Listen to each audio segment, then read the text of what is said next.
Suami jual barang-barang mewah, kami bilangnya untuk investasi. Ternyata untuk biayai selingkuhannya yang hedon. Halo Bunda, semoga Bunda semuanya dalam keadaan sehat dan bahagia ya.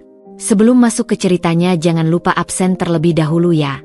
Bunda-bunda semua dari daerah mana saja. Jangan lupa like, komen dan subscribe channel ini ya. Selamat menonton.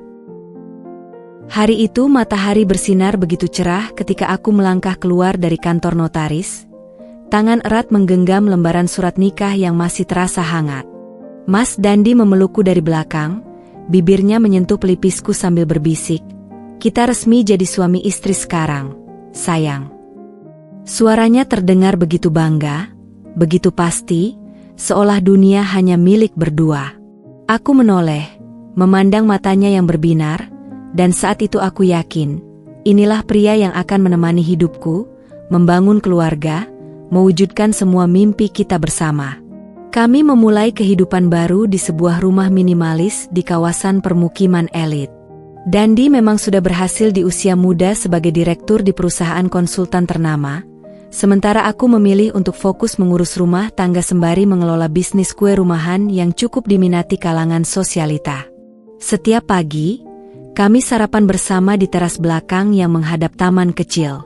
Dandi selalu bercerita tentang rencana-rencana besarnya, tentang investasi properti, tentang portofolio saham, tentang bagaimana ia ingin memastikan kami punya masa depan yang sangat aman. "Asti, lihat nanti 5 tahun lagi, kita bisa punya apartemen di Senopati Plus Villa di Puncak," katanya suatu pagi sambil menyuapkan scrambled egg ke mulutku. Aku hanya tersenyum, menikmati setiap detik kebersamaan ini. Hari-hari berlalu dengan indah. Dandi sering pulang membawa oleh-oleh tas branded atau perhiasan kecil sebagai kejutan. "Ini untuk istri tercantik di dunia," katanya suatu hari sambil mengalungkan liontin emas bermata berlian kecil. Aku tersipu, merasa seperti putri dalam dongeng. Bahkan orang tuaku sampai berkomentar, "Dandi itu terlalu memanjakanmu, Asti." Tapi aku hanya tertawa. Bukankah itu wajar ketika seorang suami mencintai istrinya? Kami punya koleksi barang-barang mewah yang cukup menggiurkan, dari tas Hermes Birkin warisan ibuku, jam tangan Rolex milik Dandi, hingga perangkat elektronik termutakhir. Setiap kali ada acara keluarga atau kumpul dengan teman-teman, rumah kami selalu menjadi pusat perhatian. "Wah, kalian berdua memang sudah level berbeda ya," kata Siska, sahabat SMA-ku suatu hari sambil mengamati koleksi parfum mewah di kamar mandi guest room. Aku hanya tersenyum malu, tak ingin terlihat sombong. Malam-malam kami habiskan dengan berbincang di balkon lantai 2, menyeruput wine sambil memandang lampu kota yang berkelap-kelip. Dandi sering bercerita tentang ide-ide investasinya. "Asti, aku sedang mempertimbangkan untuk diversifikasi portofolio kita. Bagaimana kalau kita mulai investasi di sektor logam mulia?" Aku yang tak terlalu paham keuangan hanya mengangguk. "Aku percayakan semuanya padamu, Dan. Kamu kan ahli di bidang ini." Ya, saat itu aku benar-benar percaya bahwa kehidupan kami adalah mimpi yang menjadi nyata. Tak ada awan di langit cerah kami. Tak ada keraguan dalam benakku tentang kesetiaan suamiku. Semua terasa sempurna, sampai kemudian satu persatu barang-barang mewah itu mulai menghilang, dan dunia yang kubangun dengan penuh cinta mulai retak perlahan-lahan. Pagi itu, udara terasa begitu lembab ketika aku membuka lemari walk-in closet di kamar kami. Mataku langsung tertuju pada rak khusus tempat biasanya tas Hermes Birkin warna krem, pemberian ibuku tersimpan rapi. Kosong. Hanya tersisa bekas jejak kecil di permukaan rak, seolah ada sesuatu yang sengaja dikeluarkan dengan tergesa-gesa. Aku mengernyit, mencoba mengingat-ingat kapan terakhir kali menggunakan tas itu. "Dan, kamu lihat tas Birkinku?" tanyaku saat menemui Dandi yang sedang bersiap berangkat kerja di ruang makan. Dia terlihat sedikit kaku sebelum akhirnya tersenyum. "Oh, itu, aku sedang membawanya ke tempat khusus untuk perawatan, sayang. Kan sudah lama tidak dipakai, takutnya kulitnya rusak."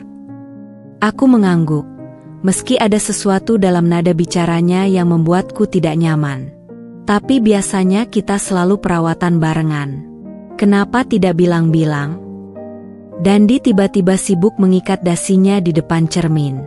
Kebetulan aja kemarin aku lewat depan butiknya. Daripada repot ngajak kamu, mending aku urus sendiri. Dia menepuk bahuku.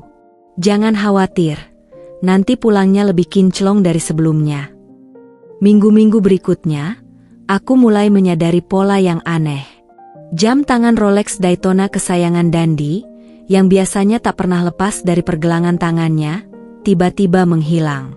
Aku titipkan ke teman yang ahli jam, mau diservis sekalian diapain biar lebih bernilai. Begitu katanya saat aku bertanya. Lalu giliran set berlian pemberian mertuaku saat ulang tahun pernikahan kami yang pertama. Kotak merahnya yang biasanya tergeletak di meja rias, lenyap begitu saja. Aku sedang konsultasi dengan ahli perhiasan. Dandi menjelaskan sambil menatap layar laptopnya, tidak menatapku. Kita bisa dapat capital gain lumayan kalau dijual sekarang dan reinvestasi ke logam mulia dalam bentuk lain. Aku mulai mencatat setiap barang yang hilang di notes ponselku. 1 Hermes Birkin 35 cm, warna creme. 2 Rolex Daytona, stainless steel. 3 set berlian, anting kalung. Suatu sore, saat sedang membereskan laci meja kerja Dandi yang biasanya terkunci rapat, aku menemukan setumpuk kwitansi penjualan dari berbagai luxury pre-owned store. Tanganku gemetar membaca angka-angka di sana. Tas Birkinku terjual seharga 320 juta. Jam Rolexnya 275 juta. Bahkan ada surat gadai untuk mobil Mercedesku yang jarang dipakai. Asti, kamu ngapain di mejaku? Aku menoleh dengan wajah pucat melihat Dandi berdiri di pintu dengan ekspresi bercampur antara kaget dan marah. Ini semua apa? Dan, suaraku bergetar sambil mengacungkan dokumen-dokumen itu. Dia menarik napas dalam sebelum duduk di sampingku. Aku sedang menyusun strategi keuangan baru. Sayang, semua ini bagian dari perencanaan kita. Tangannya mencoba memegang tanganku, tapi aku menariknya. Kamu menjual barang-barang kita tanpa bilang padaku. Tanpa diskusi. Aku tahu ini terlihat buruk, katanya sambil mengusap wajah, tapi percayalah, ini untuk masa depan kita. Aku sedang membangun sesuatu yang lebih besar. Mata Dandi berkaca-kaca, gestur yang biasanya membuatku luluh. Tapi kali ini, ada suara kecil di kepalaku yang terus berbisik. Ada yang tidak beres. Sesuatu yang jauh lebih gelap dari sekedar investasi. Dan ketika malam itu aku memeriksa rekening bersama kami, jumlahnya tidak bertambah sepeser pun dari penjualan ratusan juta tersebut. Sejak malam aku menemukan tumpukan kwitansi penjualan itu, udara di rumah kami berubah menjadi dingin dan asing. Dandi yang biasanya begitu hangat dan perhatian, kini berubah menjadi sosok asing yang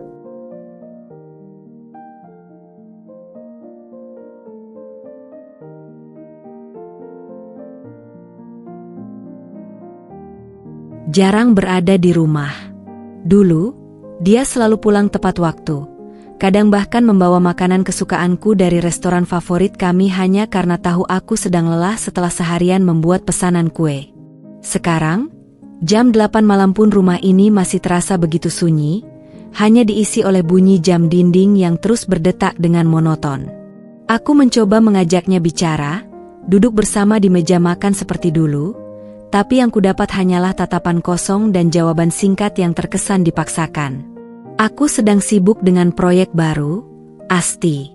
Kamu gak akan ngerti, katanya suatu malam sambil terus menatap layar ponselnya, jempolnya bergerak cepat seolah mengetik sesuatu yang sangat penting. Aku memperhatikan raut wajahnya yang sesekali tersenyum kecil, senyum yang dulu hanya ia tunjukkan padaku. Proyek apa? Dan? Kok nggak pernah cerita ke aku?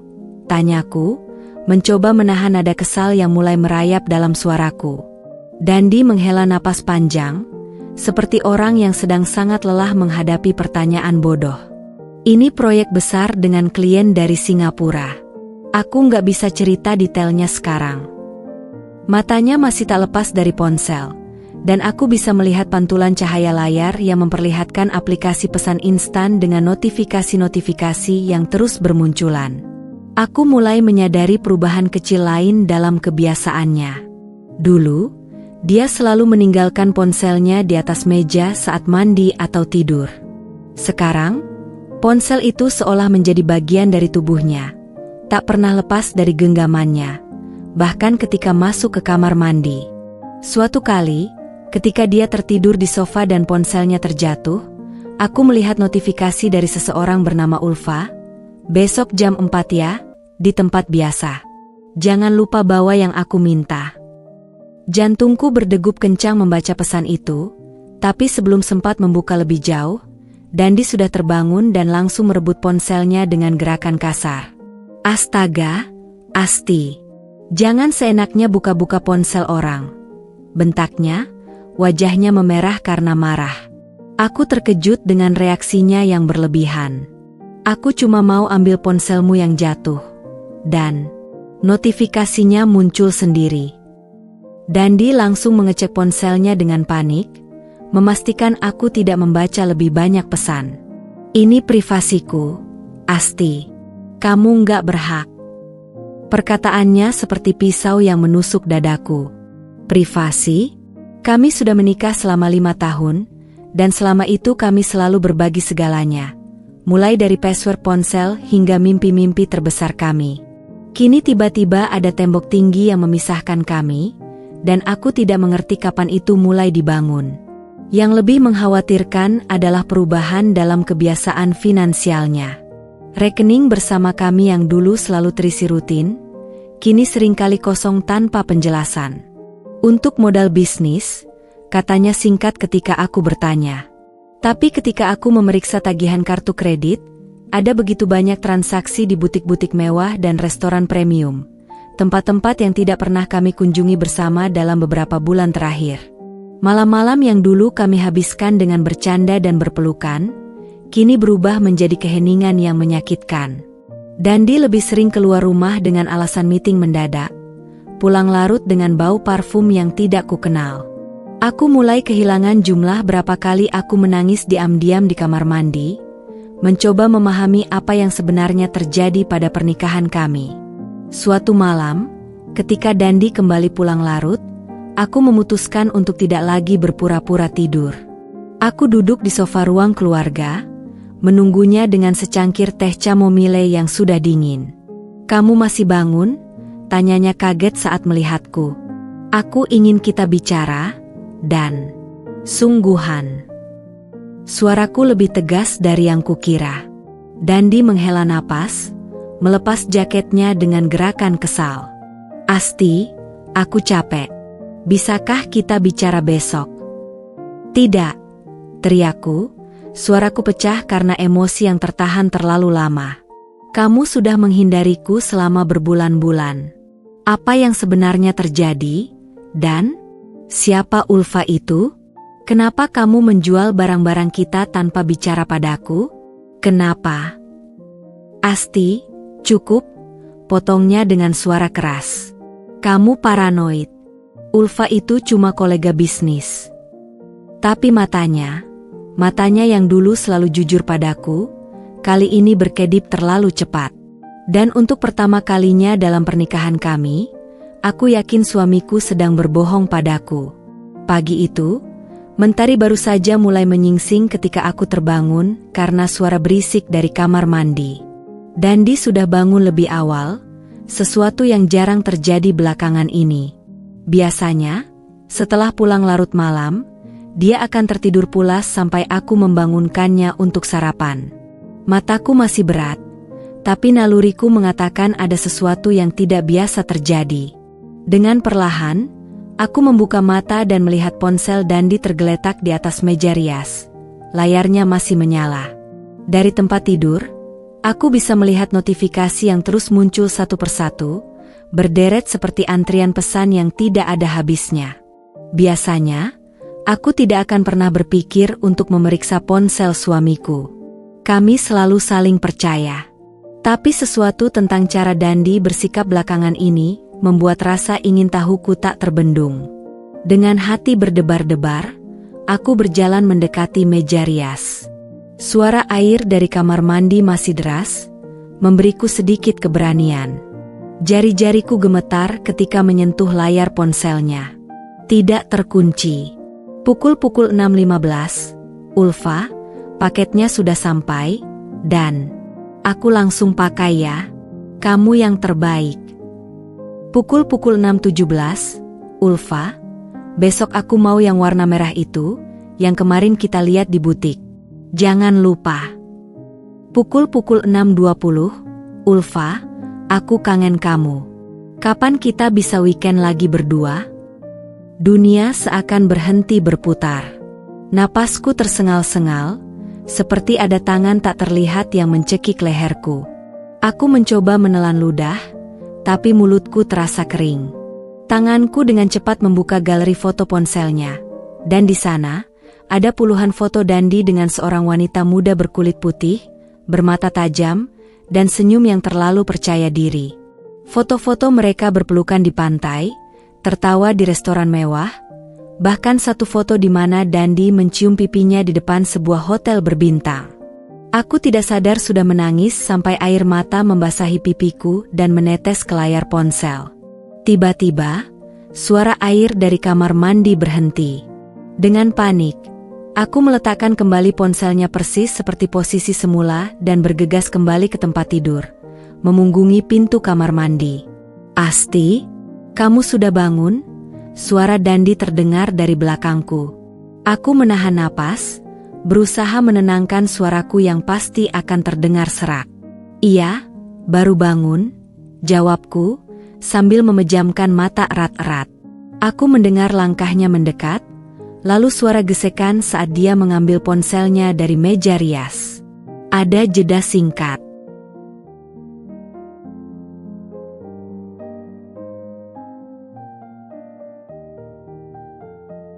Mungkin dia sedang memeriksa apakah aku sudah melihat sesuatu.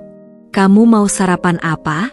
Aku buru-buru mau berangkat, katanya dengan suara datar, sama sekali tidak seperti seseorang yang baru saja ketahuan berselingkuh. Bebas, jawabku singkat. Sepanjang sarapan, aku diam 1000 bahasa, sementara Dandi terlihat gelisah, matanya terus memeriksa ponselnya setiap beberapa menit.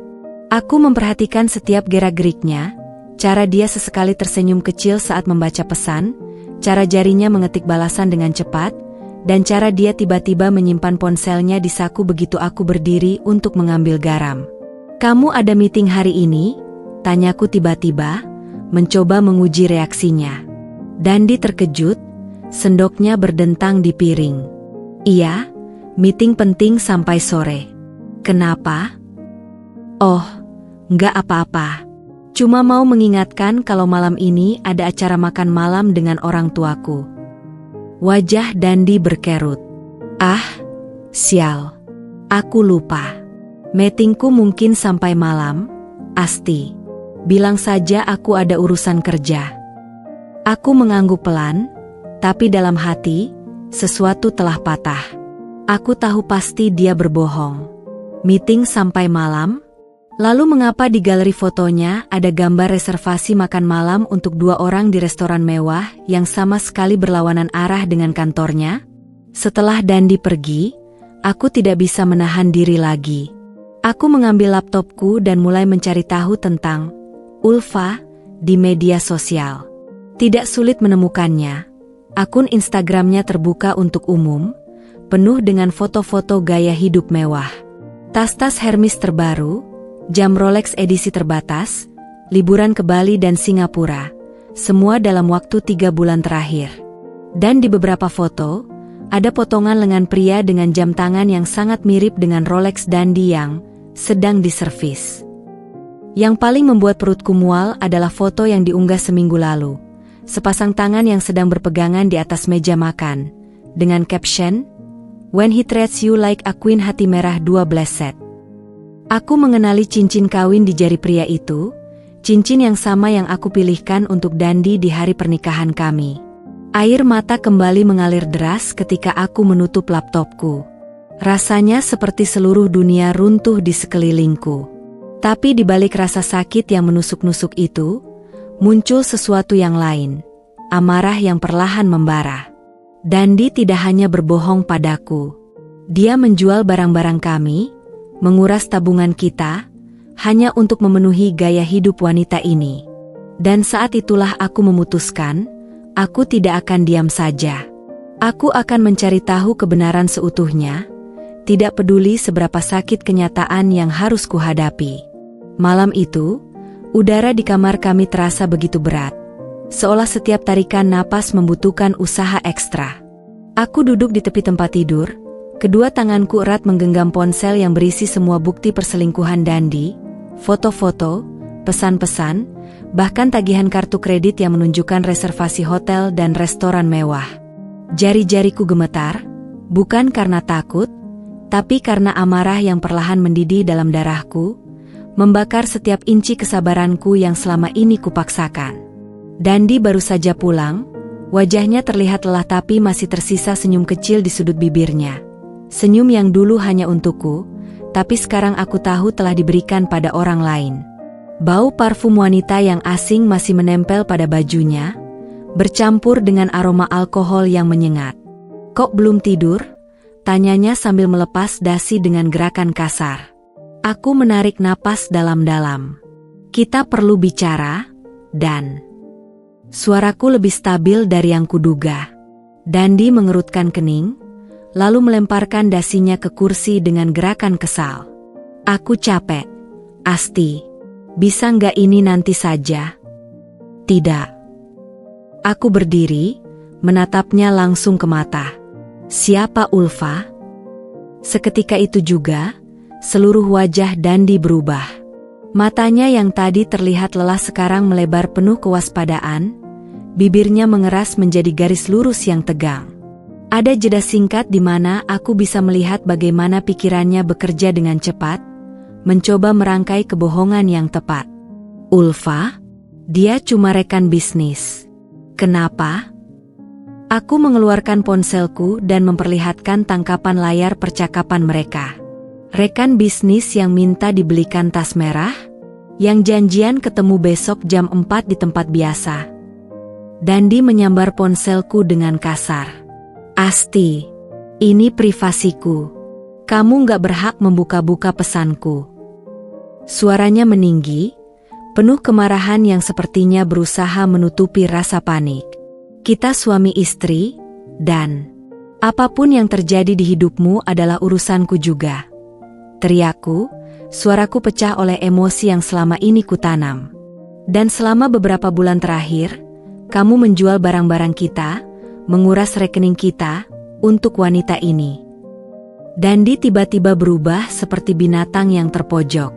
Wajahnya memerah, urat lehernya menegang. "Kamu paranoid. Aku sudah bilang itu untuk investasi. Kamu nggak ngerti apa-apa tentang bisnis." Aku mengambil langkah mendekat, tidak lagi takut. "Kalau benar untuk investasi, tunjukkan padaku laporannya. Mana bukti uangnya mengalir ke investasi?" Karena yang aku lihat, aku mengacungkan printout tagihan kartu kredit, uang kita habis untuk hotel-hotel mewah, restoran bintang 5, dan belanja di butik-butik ternama. Diam sejenak. Aku bisa melihat keringat mulai membasahi pelipis Dandi. Matanya berkedip cepat, mencari-cari alasan baru. "Kamu nggak ngerti tekanan kerjaku." Suaranya tiba-tiba berubah menjadi lebih lembut, mencoba memainkan simpatiku. "Aku butuh relaksasi, butuh hiburan. Ulfa cuma teman yang ngerti tekanan kerjaku. Teman yang kamu cium di foto ini." Aku mengeluarkan printout foto mereka berdua di pantai, di mana Dandi jelas-jelas memeluk erat wanita itu. Wajah Dandi berubah pucat. Untuk pertama kalinya sejak perdebatan ini dimulai, dia kehilangan kata-kata. Aku bisa melihat bagaimana pikirannya berputar cepat, mencari jalan keluar dari kebohongannya yang mulai terbongkar satu persatu. "Asti, itu cuma..." "Jangan." Potongku dengan suara mengguntur. Jangan kau tambah kebohonganmu lagi. Sudah cukup.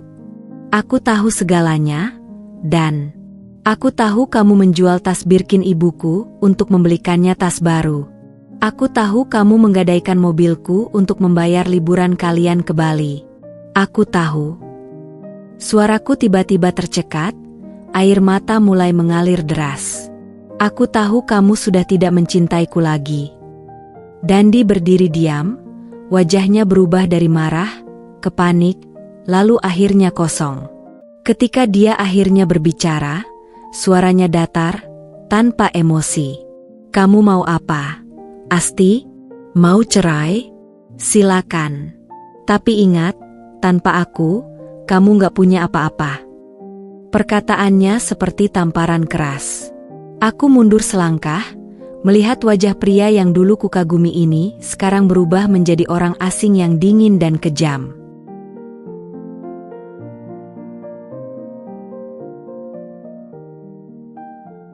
Kamu salah, dan, bisikku pelan, mengumpulkan sisa-sisa harga diriku yang hampir hancur. Aku masih punya diriku sendiri, dan itu lebih dari cukup. Aku berbalik dan meninggalkannya berdiri di tengah kamar. Pintu kamar mandi kusentak tutup dengan keras, memberikan batas fisik antara kami untuk pertama kalinya sejak kami menikah. Air pancuran yang deras akhirnya membebaskan air mataku yang selama ini kutahan. Di balik pintu, aku masih bisa mendengar Dandi mengutuk dan melempar sesuatu ke lantai. Tapi yang lebih menyakitkan adalah suara dering ponselnya, dan nada khusus yang kutahu hanya untuk Ulfa. Dan ketika aku mendengar suara Dandi tiba-tiba berubah menjadi lembut, berbicara dengan bahasa cinta yang dulu hanya untukku, saat itulah aku benar-benar mengerti, pria yang kucintai itu sudah lama pergi, digantikan oleh orang asing yang bahkan tidak peduli betapa dia telah menghancurkanku. Matahari belum sepenuhnya terbit ketika aku duduk di balkon kamar, menatap kota yang perlahan terbangun. Semalam, setelah pertengkaran itu, Dandi pergi dengan menghentakkan pintu, mengumumkan bahwa dia akan menginap di hotel karena tidak tahan dengan kecurigaan dan paranoiamu. Udara pagi yang seharusnya segar terasa seperti asap di paru-paruku. Tanganku masih gemetar saat menggenggam erat ponsel berisi semua bukti pengkhianatannya. Aku menyeka wajah yang masih basah oleh air mata semalam.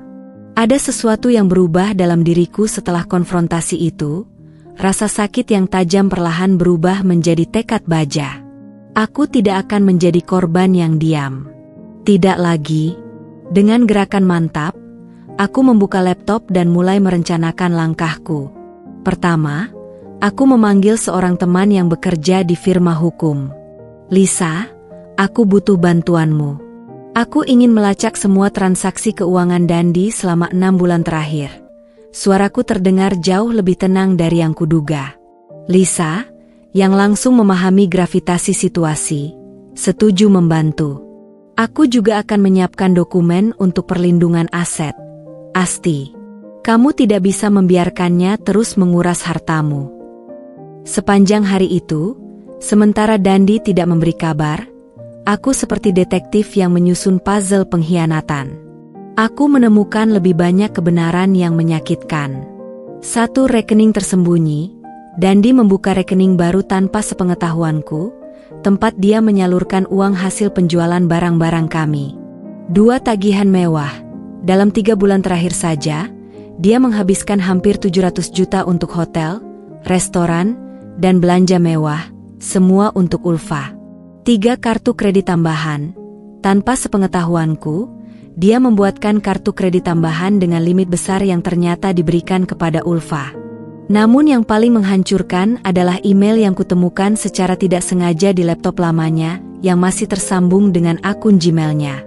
Ada percakapan antara Dandi dan Ulfa yang membuat darahku mendidih. Ulfa, kapan kamu akan meninggalkan istrimu itu?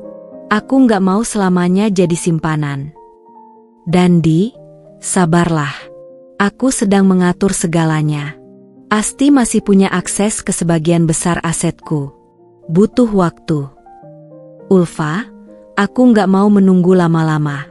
Kalau kamu benar-benar cinta aku, buktikan. Dandi, Percayalah, sayang. Begitu aku berhasil menjual rumah dan apartemennya, aku akan bebas. Asti nggak akan dapat apa-apa. Aku menutup laptop dengan kasar, tubuhku gemetar bukan karena sedih, tapi karena kemarahan yang begitu besar. Selama ini, sementara aku percaya dia menjual barang-barang kami untuk investasi, dia sebenarnya merencanakan untuk menguras habis semua yang kumiliki, bahkan rumah yang kubeli sebelum menikah dengannya. Sore itu, ketika Dandi akhirnya pulang dengan wajah masam, aku sudah duduk di ruang tamu dengan semua bukti tersusun rapi di atas meja. "Kamu masih mengorek-ngorek kehidupanku?" hardiknya saat melihat dokumen-dokumen itu. Aku tidak menjawab. Sebaliknya, aku memutar rekaman suara yang berhasil kudapatkan dari teman Lisa, percakapan telepon antara Dandi dan pengacara tentang bagaimana cara terbaik untuk mengamankan aset sebelum perceraian. Wajah Dandi berubah pucat. "Asti, itu bukan seperti yang kamu kira." "Tutup mulutmu," teriakku untuk pertama kalinya dalam pernikahan kami. "Aku sudah tahu segalanya. Tentang rencanamu untuk menjual rumahku. Tentang bagaimana kamu membohongiku selama berbulan-bulan. Tentang..." Suaraku tercekat. "Tentang bagaimana kamu dan selingkuhanmu menertawakanku di belakangku." Aku melemparkan print out percakapan mereka di wajahnya. Dandi membacanya dengan cepat, dan untuk pertama kalinya, aku melihat rasa takut di matanya. "Asti, Kamu tahu apa yang paling menyakitkan?" potongku, suaraku tiba-tiba tenang. "Bukan perselingkuhanmu. Bukan uang yang kau habiskan untuknya. Tapi kenyataan bahwa kamu merencanakan semua ini dengan dingin, sementara setiap malam kamu masih pura-pura mencintaiku." Dandi berdiri diam, tidak bisa menyangkal lagi. Semua kebohongannya telah terbongkar. "Aku akan mengosongkan rekening bersama besok," katanya tiba-tiba, suaranya datar. "Kamu bisa tetap di rumah ini sampai kita selesai dengan perceraian." Aku tertawa pahit. "Oh, kamu salah besar, Dandi. Kamu yang akan meninggalkan rumah ini hari ini juga. Dan percayalah, dengan semua bukti yang kumiliki, kamu tidak akan mendapatkan sepeser pun dari hartaku." Aku melihat bagaimana matanya melebar ketika menyadari bahwa aku tidak lagi menjadi istri lemah yang bisa dimanipulasi. "Asti, kita bisa bicara baik-baik." "Sudah terlambat untuk bicara," ujarku sambil mengangkat ponselku. "Aku sudah menghubungi pengacaraku." "Oh, dan satu hal lagi," aku menambahkan dengan senyum dingin, "aku sudah mengirim semua bukti perselingkuhanmu ke HRD perusahaanmu. Kamu tahu kan aturan perusahaan tentang moral dan integritas?" Wajah Dandi berubah merah padam. "Kamu gila. Aku bisa kehilangan pekerjaanku. Persis seperti aku kehilangan suamiku," jawabku pelan sebelum berbalik dan meninggalkannya berdiri di tengah ruangan. Seorang pria yang baru saja menyadari bahwa semua rencananya yang rapi telah berantakan. Hari-hari setelah pengakuan pahit itu berlalu seperti mimpi buruk yang tak kunjung usai. Rumah kami yang dulu hangat, kini berubah menjadi medan perang yang sunyi. Dandi tetap tinggal sementara, tapi kami hidup seperti dua orang asing yang kebetulan berbagi atap yang sama, dia di lantai bawah, aku di lantai atas. Setiap suara langkahnya, setiap dering ponselnya, bahkan setiap hembusan napasnya terasa seperti pisau yang mengiris-iris sisa hati yang masih tersisa. Tapi aku tidak lagi menangis. Air mataku sudah kering, digantikan oleh tekad yang membara. Pagi ini, dengan dokumen-dokumen hasil penyelidikanku rapi dalam map hitam, aku berdiri di depan kaca elevator di salah satu mall paling eksklusif di Jakarta.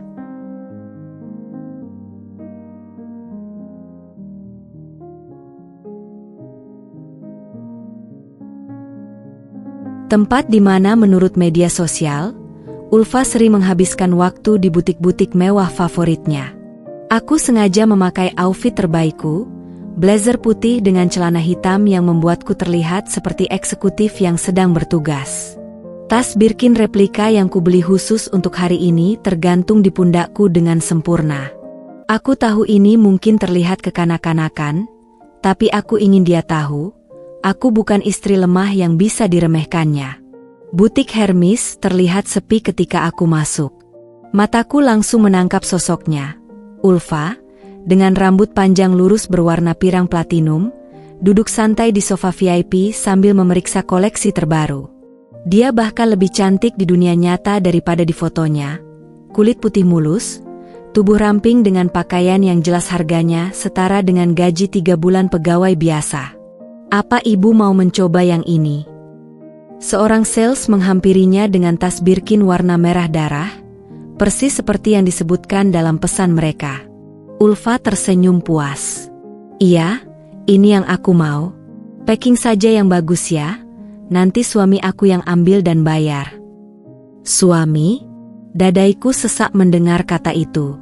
Tanpa pikir panjang, aku melangkah mendekat. Wah, tasnya cantik, kataku dengan senyum manis, berdiri tepat di sebelahnya. Ulfa mengangkat alis, memandangku dari ujung kepala sampai kaki dengan tatapan menilai. Iya, limited edition. Cuma tersedia untuk pelanggan khusus. Jawabnya dengan nada merendahkan. Aku tersenyum lebih lebar. Oh, aku tahu. Aku juga punya yang warna krem, versi aslinya, bukan replika seperti yang ini. Tanganku menunjuk tas di pundakku. Wajah Ulfa berubah. Apa maksudmu? Ini asli? Aku yakin itu, jawabku dingin. Tapi mungkin kamu tidak tahu, tas Birkin warna merah darah yang kamu pegang itu dibeli dengan uang hasil penjualan koleksiku, termasuk yang warna krem yang kubawa ini. Ulfa berdiri tiba-tiba, matanya menyipit. Kamu siapa? Asti, istri sah Dandi, pria yang kamu sebut suami tadi. Suaraku cukup keras untuk didengar sales dan beberapa pelanggan lain. Wajah Ulfa berubah pucat, lalu merah padam. Ah, jadi kamu istri yang tidak bisa memenuhi kebutuhan suaminya itu. Dia menyeringai, mencoba balik menyerang. Aku tertawa yang tulus karena betapa klisenya perkataannya. Kebutuhan apa? Untuk membiayai gaya hidupmu yang hedon? Untuk menjadi ATM berjalan yang membelikanmu tas-tas mewah sementara dia menjual perhiasan ibunya sendiri. Beberapa orang mulai memperhatikan kami. Ulfa melihat sekeliling dengan panik. Dia mencintaiku. Dia bilang kamu sudah seperti saudara baginya. Kalimat itu seharusnya menyakitkan, tapi anehnya justru membuatku semakin tenang. Aku mengeluarkan ponselku dan memperdengarkan rekaman percakapan Dandi dengan pengacaranya, di mana dia dengan jelas mengatakan bahwa hubungannya dengan Ulfa hanya untuk bersenang-senang sementara. Wajah Ulfa berubah. Matanya membesar, lalu berkerut marah. Itu editan. Kamu mau bukti lebih? Aku mengeluarkan print out transaksi kartu kredit Dandi, semua pembelian untuk Ulfa, plus pesan-pesan dia pada temannya yang mengeluh betapa borosnya Ulfa. Kamu pikir kamu menang? Ulfa mendesis. Wajahnya yang cantik sekarang berkerut seperti orang kesakitan. Dandi akan memilihku. Dia sudah bosan dengan kehidupan membosankan bersamamu. Aku memiringkan kepala. Oh sayangku, kamu salah. Aku tidak datang untuk merebutnya kembali. Aku datang untuk memberitahumu, selamat menikmati sisa uangnya. Karena mulai besok, aku menurunkan suaraku menjadi bisikan, rekeningnya akan dibekukan pengadilan. Dan kamu tahu, dia bahkan tidak punya hak atas rumahku. Ulfa terlihat seperti ingin muntah. Kamu berbohong. Aku mengangkat bahu. Cek saja sendiri.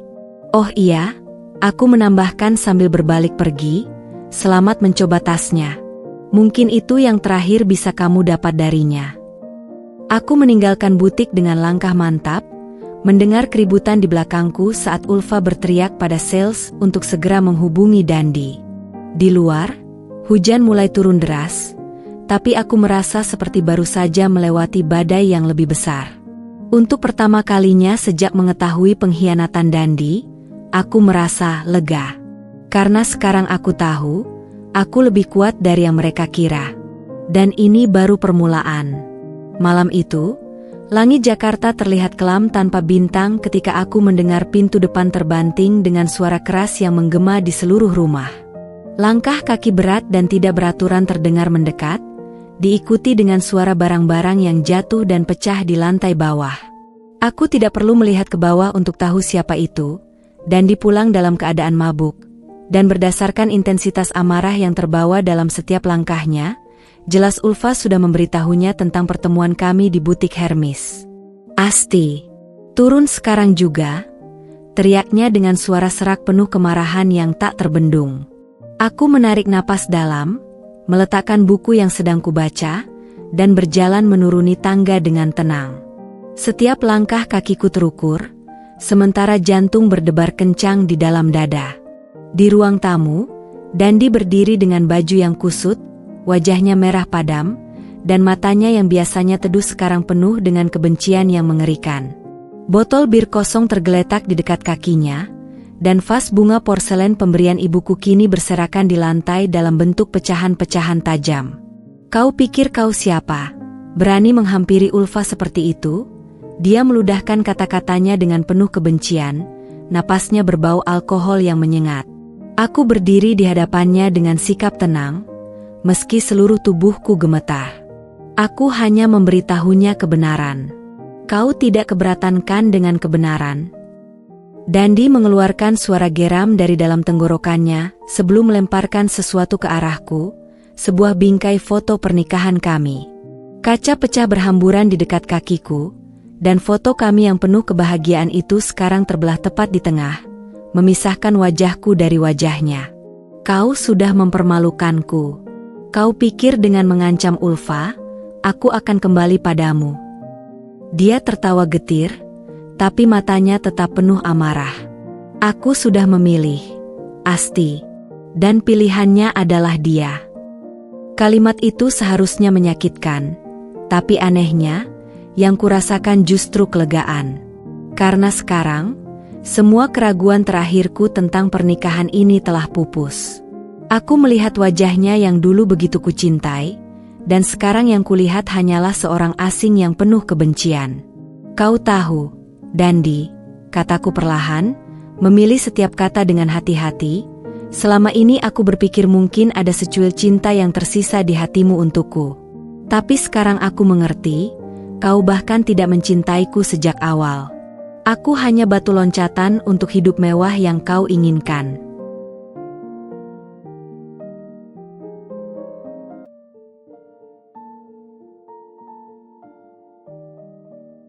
Dandi mendekatiku dengan langkah goyah, menatapku dengan pandangan tajam. "Dan kau? Kau pikir pernikahan ini hanya tentang cinta? Kau terlalu naif, Asti. Dunia ini keras, dan aku butuh seseorang yang mengerti itu. Ulfa mengerti kebutuhanku, sementara kau hanya sibuk dengan duniamu sendiri." Aku menggeleng, tiba-tiba merasa lelah dengan semua drama ini. "Jika duniamu adalah menjual barang-barang pribadiku untuk memenuhi gaya hidup selingkuhanmu, maka aku bersyukur tidak pernah mengerti duniamu." Dandi tiba-tiba mengubah taktik. Suaranya menjadi lebih lembut, tapi matanya tetap dingin. "Asti, kita bisa menyelesaikan ini dengan baik-baik. Aku akan menceraikanmu, dan kau bisa mendapatkan sebagian dari hartaku. Tapi kau harus berhenti mengganggu Ulfa." Aku tertawa, tertawa yang penuh kepahitan.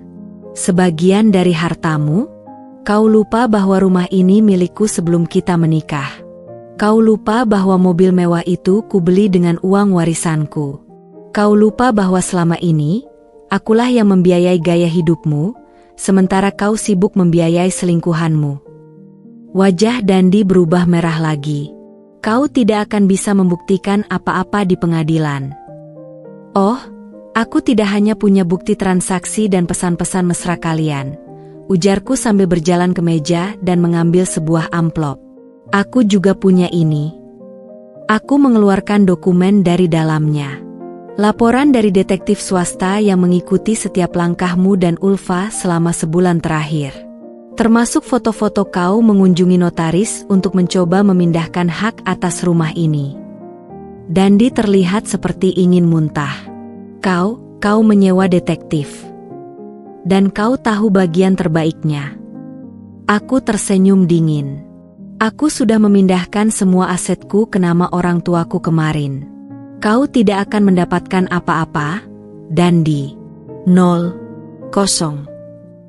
Diam sejenak. Kemudian, seperti ledakan yang tak terhindarkan, Dandi mengamuk. Dia melempar segala sesuatu yang bisa dijangkaunya, buku, vas, remote TV, sambil mengeluarkan kata-kata makian yang bahkan tak pernah kudengar darinya sebelumnya. Kau gila.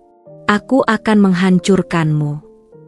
Aku tetap diam, menunggu sampai amukannya mereda. Ketika akhirnya dia kehabisan tenaga dan terpaksa duduk di sofa dengan napas terengah-engah, aku berbicara dengan suara yang tenang tapi penuh tekad. Kau punya waktu sampai besok sore untuk mengemas barang-barangmu dan pergi dari rumahku.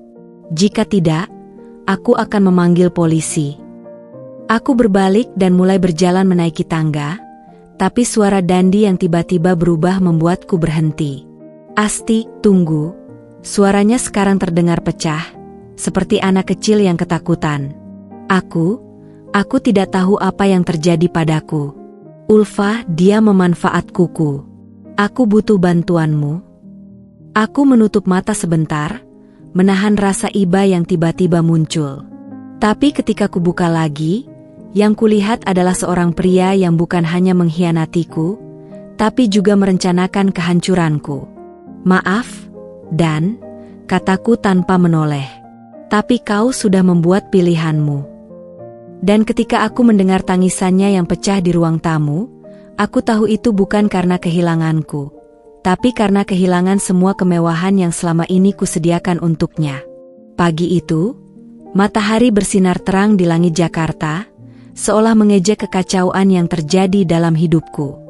Aku berdiri di depan lemari walk-in closet yang dulunya penuh dengan koleksi pakaian dan aksesoris mewah kami.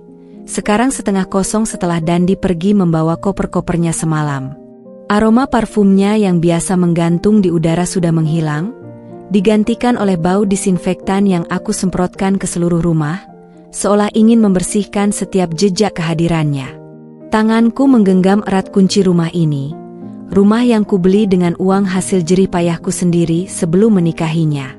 Dinding-dinding yang dulu menyimpan tawa dan janji-janjinya, sekarang hanya menyisakan kehampaan yang terasa begitu nyata. Aku menarik napas dalam-dalam, merasakan betapa setiap sudut rumah ini seakan bernapas lega setelah kepergiannya. Aku berjalan menuju meja riasku, di mana sebuah amplop tebal berisi dokumen perceraian sudah menungguku. Lisa, temanku yang pengacara, telah menyiapkan semuanya dengan rapi. Dia tidak akan mendapatkan apa-apa dari kamu, janjinya kemarin. Dengan semua bukti perselingkuhan dan upayanya menggelapkan aset, dia malah harus berterima kasih kamu tidak menuntut lebih. Mataku tertarik pada foto pernikahan kami yang masih tergeletak di lantai. Kacanya pecah, membelah gambar kami menjadi dua. Kuambil foto itu, memandangi wajahku yang begitu bahagia di hari itu, seolah sama sekali tidak tahu bahwa pria yang berdiri di sebelahku suatu hari akan menjadi sumber luka terdalam dalam hidupku. Tiba-tiba, dering telepon memecah kesunyian. Nama Dandi muncul di layar. Aku menghela napas sebelum akhirnya mengangkat. Asti. Suaranya serak, sangat berbeda dengan nada arogan yang biasa ia pakai. Aku butuh tempat tinggal sementara. Hotel sudah tidak bisa kubayar. Aku memejamkan mata, menahan gelegak emosi yang tiba-tiba muncul. Dan kenapa kamu meneleponku? Karena aku tidak punya orang lain. Suaranya pecah. Ulfa, dia mengusirku setelah tahu aku tidak punya uang lagi. Sebagian diriku ingin tertawa melihat karma yang bekerja dengan cepat. Tapi sebagian lain merasa sedih karena menyadari betapa hancurnya pria yang dulu begitu bangga dan percaya diri ini. Dan kamu pikir itu membuatku bertanggung jawab atasmu? Asti, tolong, kita pernah saling mencintai, bukan? Kalimat itu membuat dadaku sesak. Ya, kita pernah. Tapi kamu yang memilih untuk mengkhianatinya. Diam sejenak di ujung telepon. Lalu tiba-tiba suaranya berubah, menjadi lebih gelap. Kalau kamu tidak membantuku, aku akan menceritakan pada media bahwa kamu yang menyebabkan perceraian kita. Aku punya koneksi di beberapa majalah. Aku terkekeh. Bahkan dalam keadaan terjepit seperti ini, dia masih mencoba memanipulasiku. Lakukan saja, dan aku punya lebih banyak bukti untuk membungkammu. Sekarang, jika tidak ada hal lain. Tunggu, teriaknya panik. Aku minta maaf. Sungguh, aku salah. Aku butuh bantuanmu. Aku menarik napas panjang. Dengar baik-baik, Dandi. Aku akan memberimu uang untuk sewa kos-kosan 1 bulan. Hanya 1 bulan. Setelah itu, kamu sendiri. Asti. Dan ini syaratnya, potongku tegas. Kamu tanda tangani surat perceraian ini hari ini juga. Tanpa perlawanan. Tanpa tuntutan. Dia terdiam lama. Akhirnya, dengan suara lirih, dia menjawab, "Baik."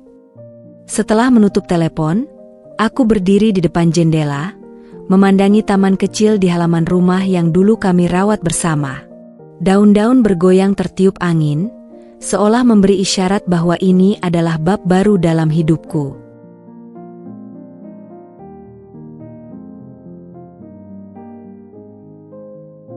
Aku mengambil koper kecil yang sudah kusiapkan, hanya berisi beberapa pakaian favorit, dokumen-dokumen penting, dan beberapa barang kenangan yang benar-benar kumiliki sebelum menikah.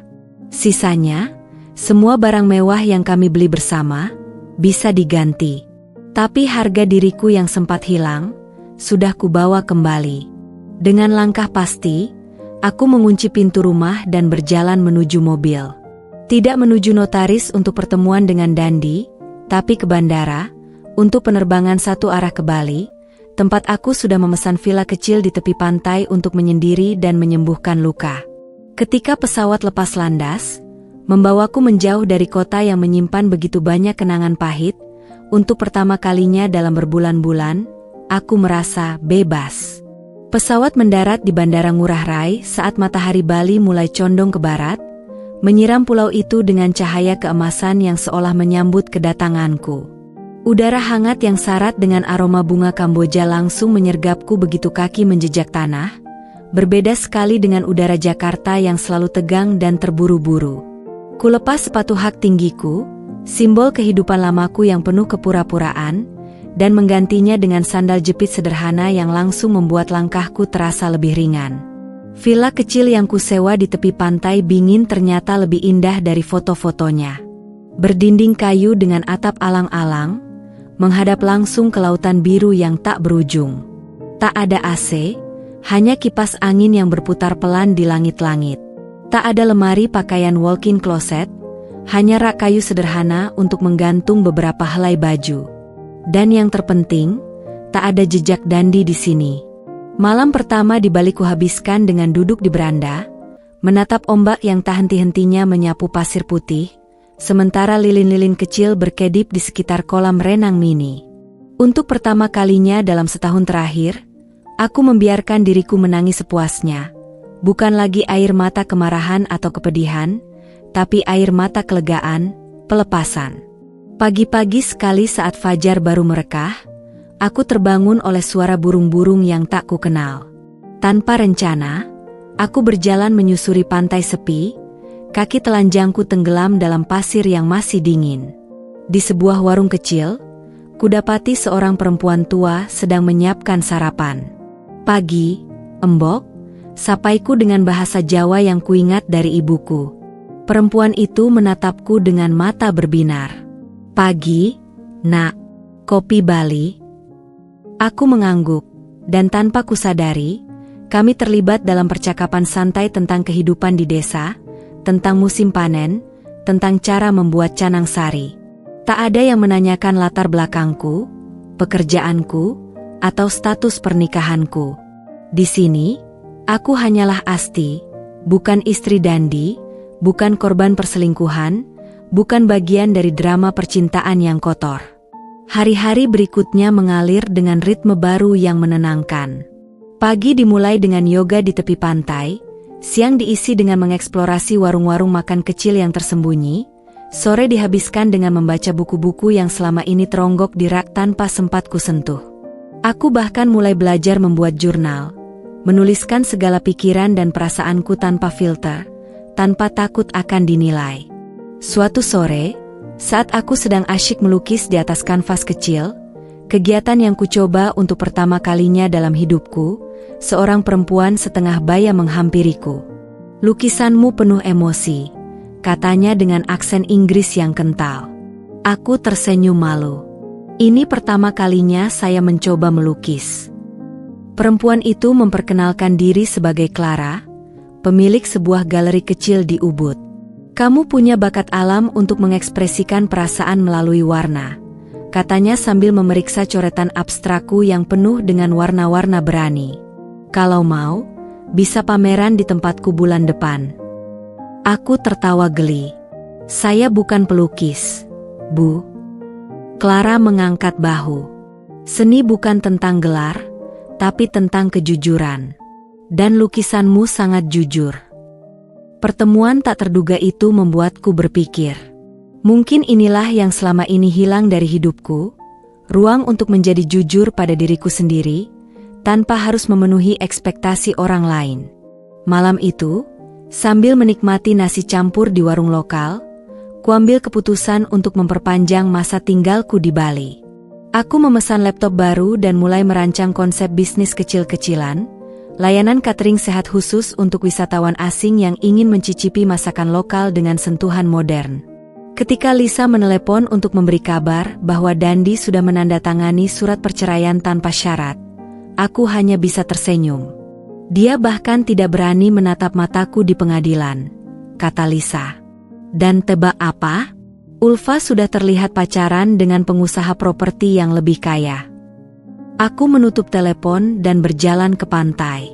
Ombak terus bergulung-gulung, menghapus jejak-jejak kaki di pasir, persis seperti hidup yang terus berjalan, menghapus luka-luka lama. Di kejauhan, sekelompok anak lokal sedang bermain layangan dengan tawa riang. Tanpa pikir panjang, aku melepas sandal dan berlari bergabung dengan mereka, merasakan butiran pasir hangat di antara jari-jari kaki, dan untuk pertama kalinya dalam waktu yang sangat lama, merasa benar-benar hidup. Bulan ketiga di Bali membawa perubahan halus namun nyata dalam hidupku. Bisnis catering kecil-kecilanku mulai dikenal di kalangan ekspatriat dan wisatawan premium, berkat rekomendasi dari mulut ke mulut. Setiap pagi, aku bangun sebelum matahari terbit untuk memilih bahan-bahan segar di pasar tradisional, belajar dari ibu-ibu penjual yang dengan sabar mengajariku memilih ikan terbaik atau kelapa paling manis. Hidup yang sederhana ini memberiku kepuasan yang tak pernah kudapatkan dari tas-tas mewah atau perhiasan mahal di masa laluku. Suatu sore, saat aku sedang menyiapkan pesanan nasi bakar untuk tamu villa tetangga, teleponku berdering. Lisa di seberang sana terdengah-dengah seperti baru saja berlari. "Asti, kamu tidak akan percaya ini." Suaranya nyaris melengking. "Dandi baru di PHK dari perusahaannya." Pisau di tanganku berhenti mengiris daun pisang. "PHK? Tapi dia kan direktur di sana." "Persis." Lisa tertawa sinis. Ternyata selama ini dia menggunakan dana perusahaan untuk membiayai gaya hidupnya dengan si pelakor itu. Baru ketahuan setelah ada audit internal. Aku menghela napas panjang, meletakkan pisau di atas talenan. Bukan rasa bahagia yang kurasakan, tapi semacam pengakuan kosmik bahwa keadilan memang ada. Bagaimana keadaannya sekarang? Gubrak. Lisa terdengar sedang minum sesuatu. Dia tidak hanya kehilangan pekerjaan, tapi juga dituntut mengganti kerugian perusahaan. Rumah kontrakannya di Jakarta sudah digeledah, mobilnya disita. Bahkan kabarnya si Ulfa langsung kabur begitu tahu Dandi bangkrut.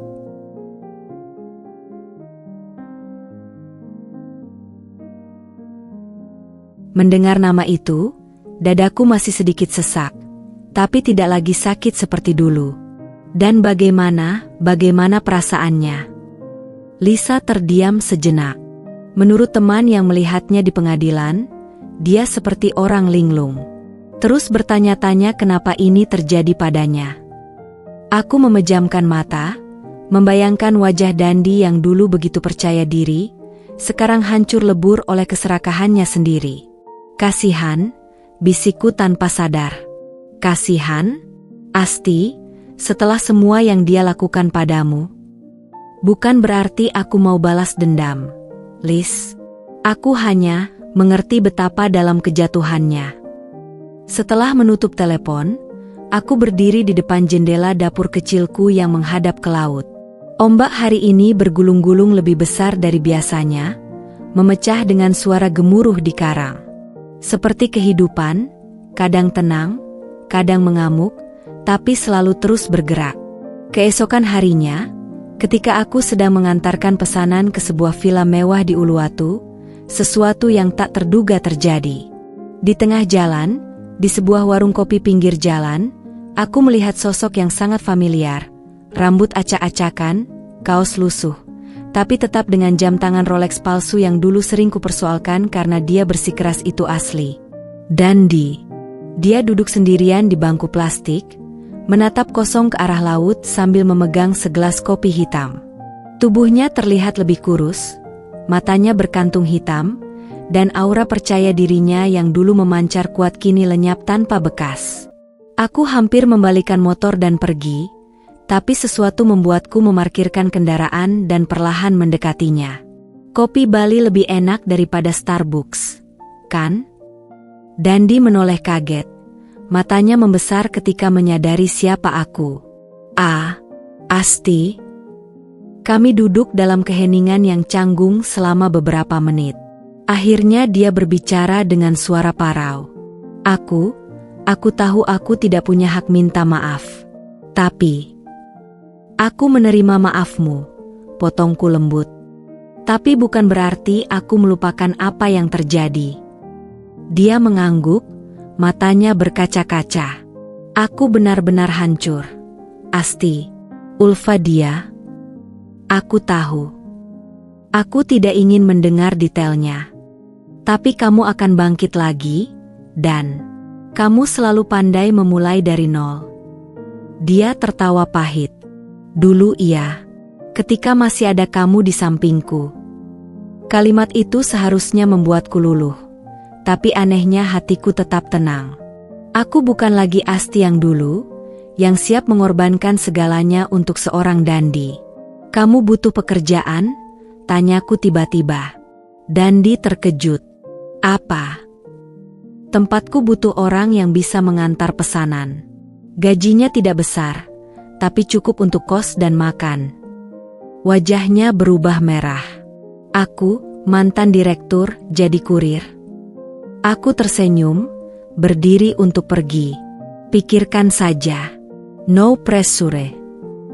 Ketika aku mulai menjauh, dia memanggilku.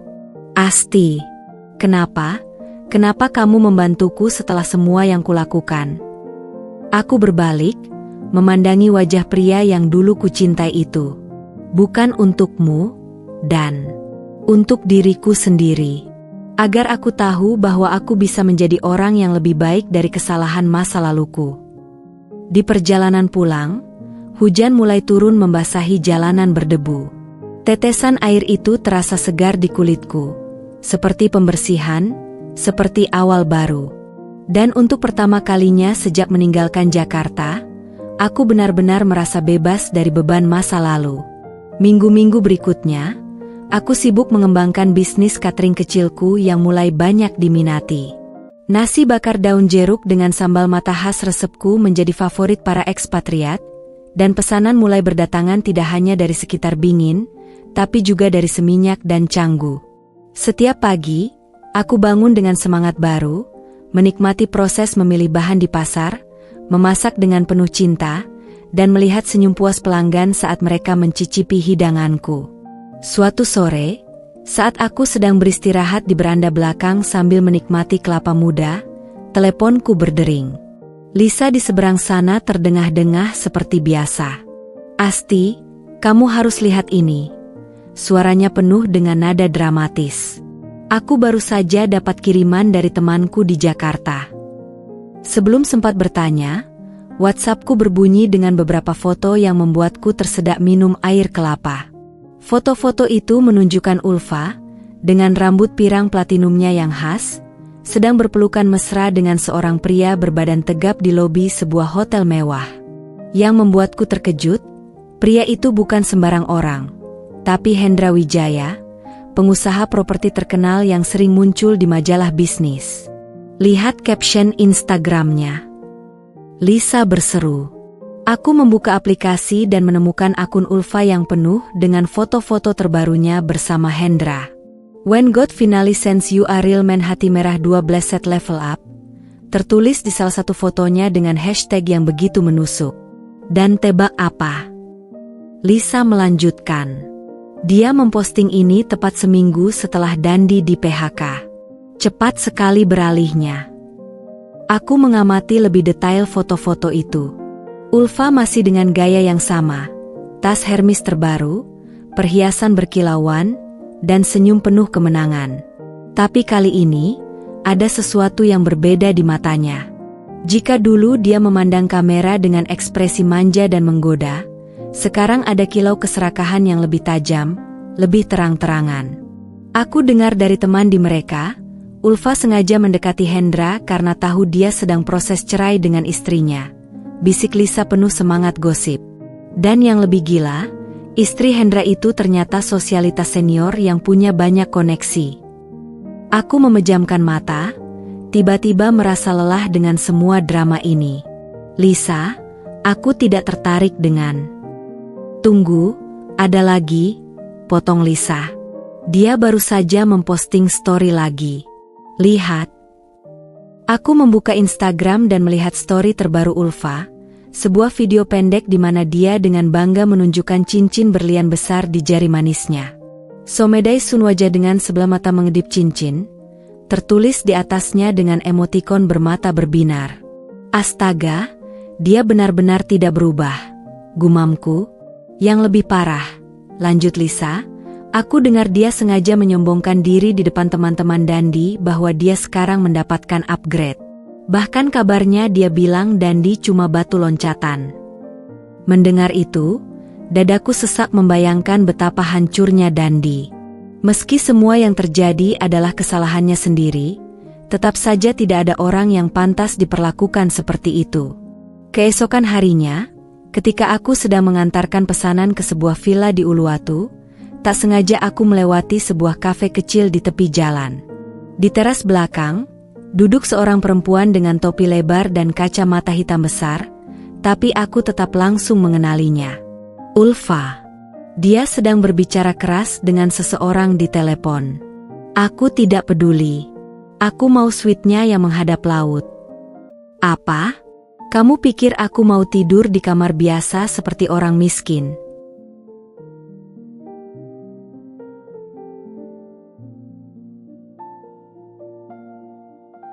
Tanpa bermaksud menguping, aku berjalan perlahan sambil pura-pura mengatur kotak makanan di tas.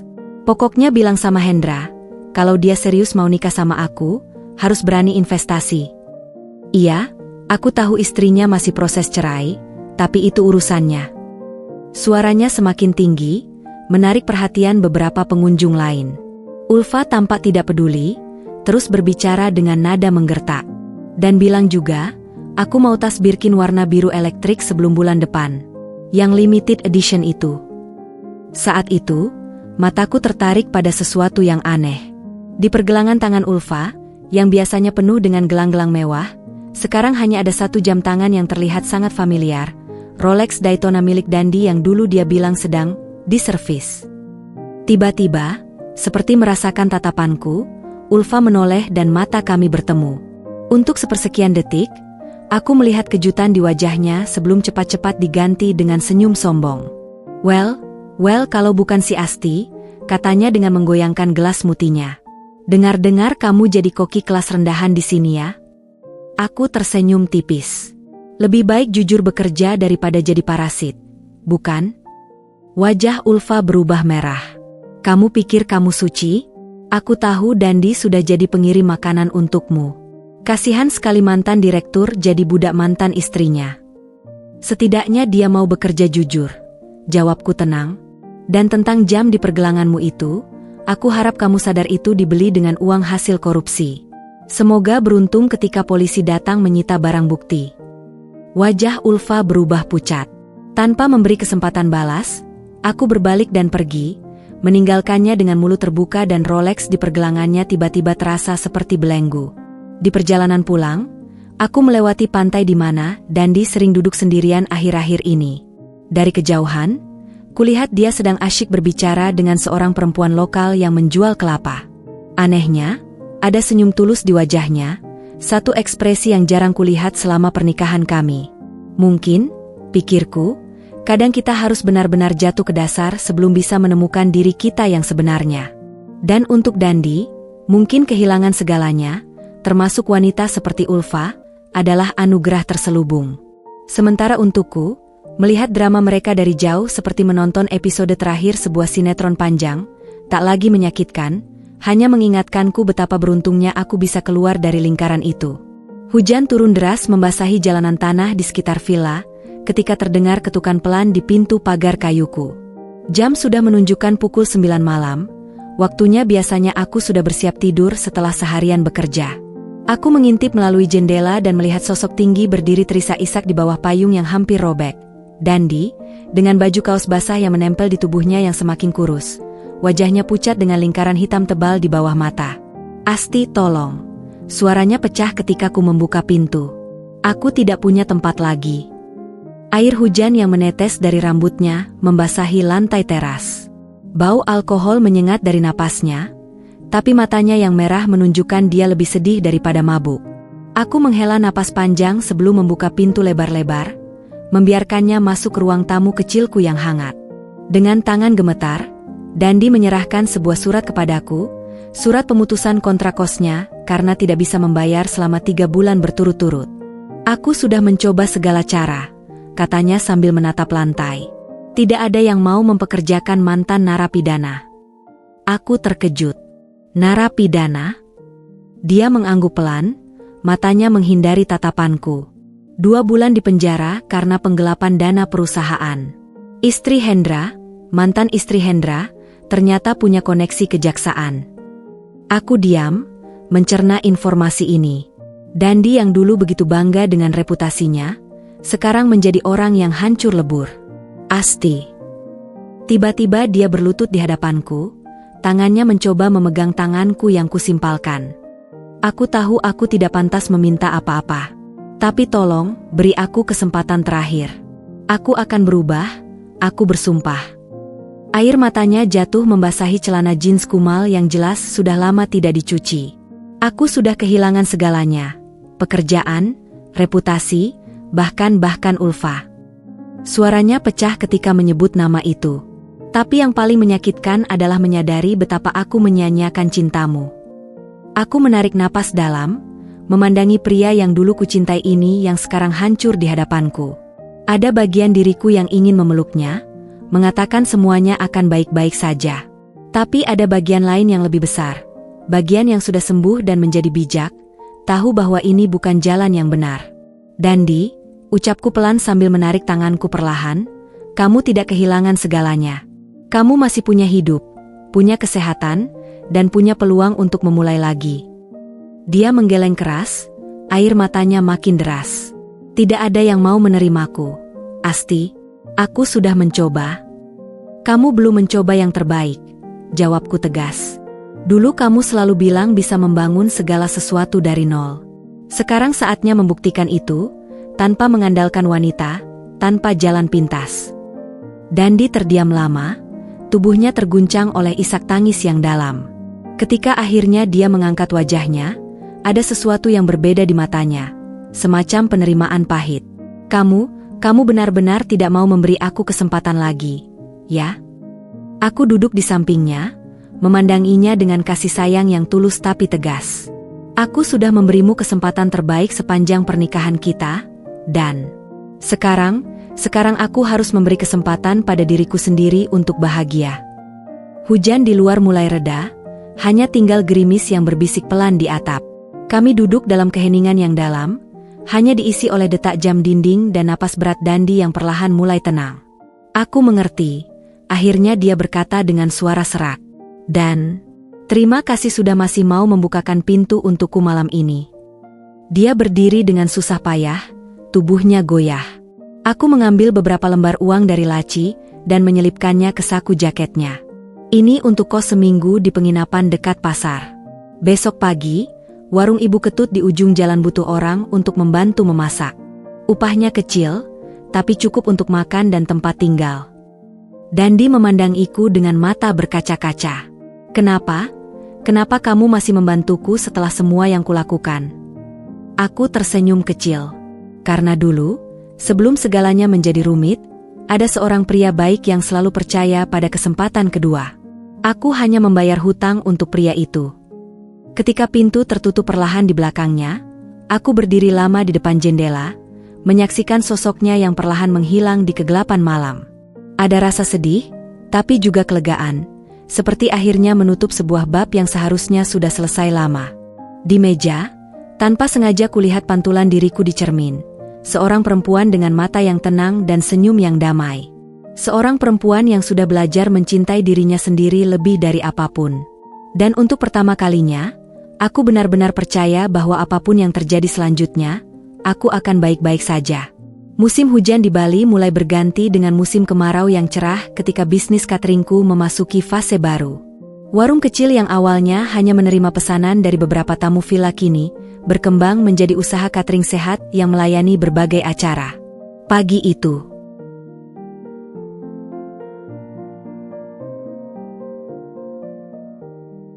aku sibuk mempersiapkan pesanan besar untuk acara pembukaan sebuah galeri seni di Ubud, sebuah kesempatan besar yang bisa membuka banyak pintu baru.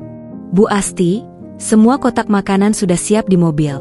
Lapor Komang, salah satu karyawan baruku yang dulu adalah pengangguran di desa sebelah.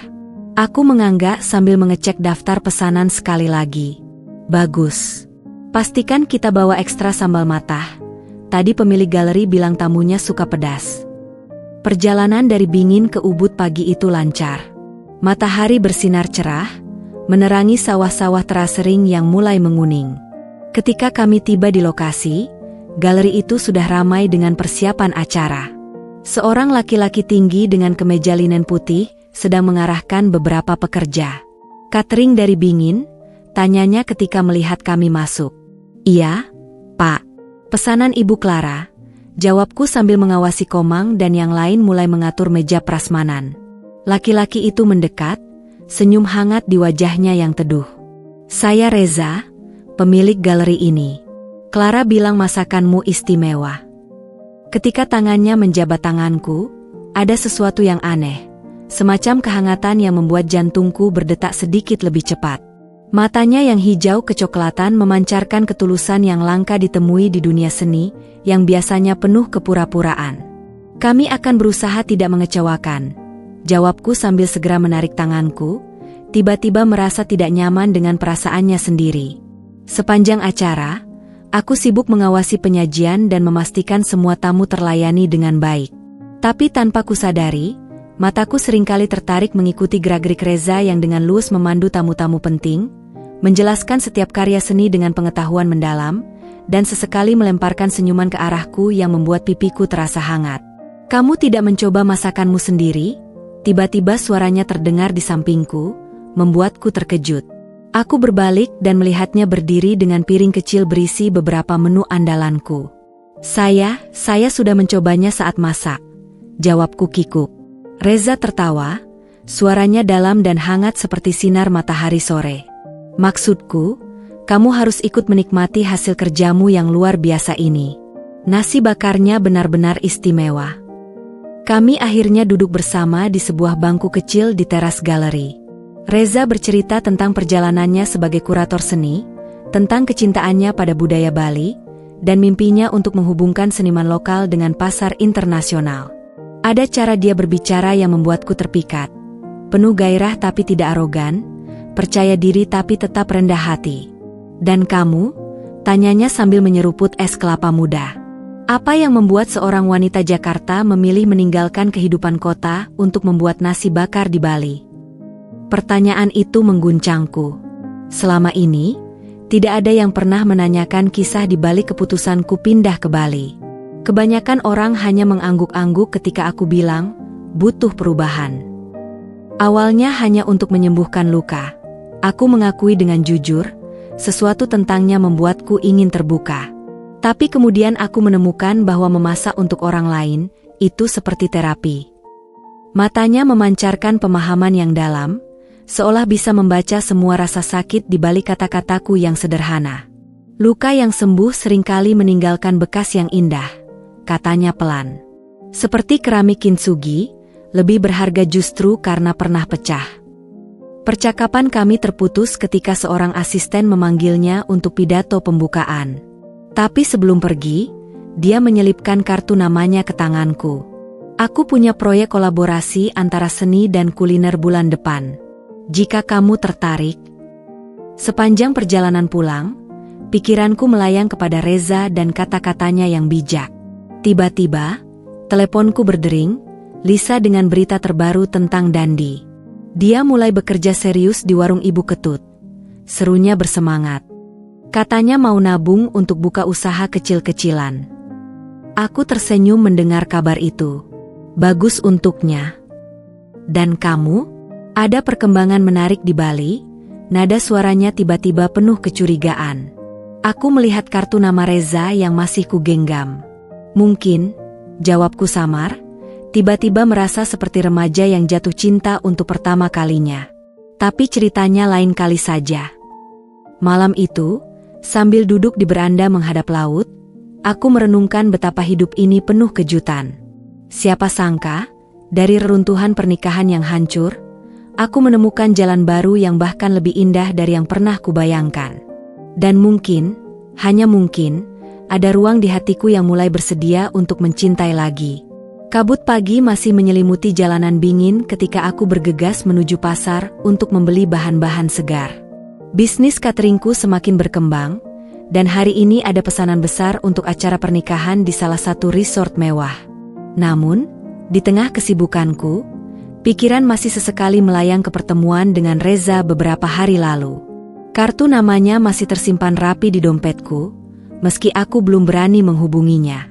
Tiba-tiba, di pinggir jalan dekat warung kopi favoritku, kulihat sosok yang sangat familiar sedang duduk merosot di bangku kayu. Dandi. Dia mengenakan kaos lusuh yang sudah pudar warnanya, celana jeans compang-camping, dan sandal jepit yang hampir putus. Yang paling menyentuh adalah bagaimana dia dengan tekun memilah-milah uang receh di tangannya, seolah sedang menghitung apakah cukup untuk membeli semangkuk nasi bungkus. Asti, suaranya terkejut ketika menyadariku berdiri di depannya. Dengan refleks, dia berusaha menyembunyikan uang receh itu, wajahnya memerah karena malu. Sudah sarapan? Tanyaku, berusaha bersikap biasa. Dia menggeleng, matanya menghindari tatapanku. Aku baru dapat shift siang di warung Ibu Ketut. Aku memesan 2 porsi nasi campur dan 2 kopi, lalu duduk di hadapannya tanpa diminta. Dandi terlihat tidak nyaman, tangannya gemetar memegang garpu plastik. Bagaimana pekerjaanmu di warung? Aku mencoba memecah kebekuan. Dia mengangkat bahu. Lebih sulit dari yang kukira. Tapi, dia berhenti sejenak, setidaknya sekarang aku tidur nyenyak. Tidak ada mimpi buruk tentang utang atau ancaman penjara. Ketika makanan datang, Dandi menyantapnya dengan lahap seperti orang yang kelaparan. Aku memperhatikan tangannya yang sekarang kasar dan penuh luka kecil, bekas kerja keras yang tidak pernah kulihat selama pernikahan kami. Aku mendengar kabar tentang Ulfa, katanya tiba-tiba, suaranya parau. Dia sekarang bersama konglomerat properti itu, ya? Aku mengangguk pelan. Kamu baik-baik saja? Dian tertawa pahit. Anehnya, iya. Setelah semua yang terjadi, aku sadar dia tidak pernah mencintaiku. Aku hanya batu loncatan. Matanya berkaca-kaca ketika menatapku. Berbeda denganmu. Kamu mencintaiku dengan tulus, dan aku menyia-nyiakannya. Piring di depannya sudah kosong, tapi dia masih memegang garpu dengan erat, seolah butuh pegangan. Aku mulai dari nol lagi, Asti. Benar-benar dari nol. Kadang aku bangun dan tidak percaya ini hidupku sekarang.